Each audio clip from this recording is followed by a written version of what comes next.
కానీ ఒకటి సరిపోదా? పాలక మండలిని నియమించలేదు. ఇప్పుడు అన్ని ఒక మిస్టేక్స్ అయినాయి, నెక్స్ట్ అవన్నీ రెక్టిఫై చేసుకుంటాం, నెక్స్ట్ అన్ని సెట్ చేస్తామంటారు. అప్పుడు మీరేమంటారు? మరి నీ చరిత్రలు అన్ని అబద్ధాలే ఉన్నాయి, ఇక్కడ నుంచి నీ చరిత్రలు అంతా అవిశ్వాసమే ఉంది, నీ చరిత్రలు అంతా చీటింగే ఉంది కదా. చరిత్ర చూసి ముందుకు పోతాం కదా. చరిత్ర పాఠ్యాంశం, ఒక్కొక్కసారి చరిత్ర కూడా చరిత్ర పాఠ్యాంశం. రాబోయే కాలానికి చరిత్రలు పాఠ్యాంశాలు మారుతాము. బుద్ధి వచ్చింది అంటారు. ఏడ చెప్పినావు?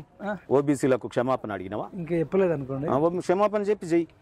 ఓబీసీలకు మేమేం చేయలేకపోయినాం మా నాయన. మరి ఇప్పుడు రేపు నేను ముఖ్యమంత్రి అయితే చేస్తా, నేను జైలుకు పోయి ముఖ్యమంత్రి అవుతాం అని చెప్పి చేపలు గొర్రెల స్కామ్ నీకు కనిపించలేదా? మున్గోడు ఎన్నికల మెయిన్ ఎజెండా ఏమైంది? చెక్కులు డీడీలు గుల్లవారి దగ్గర తీసుకొని వాళ్ళకి గొర్రెలు ఇవ్వకపోతే వాళ్ళందరూ స్ట్రైక్ చేసిరు కదా మున్గోడు ఉప ఎన్నికలలో. మనం ఇస్తానని చెప్పి ప్రతి ఉప ఎన్నికలకు నువ్వు ఇస్తావు. ప్రతి ఉప ఎన్నికలకు దళితులకు దళిత బంధు ఇస్తావు, ప్రతి ఉప ఎన్నికలలో గొర్రెలు ఇస్తావు.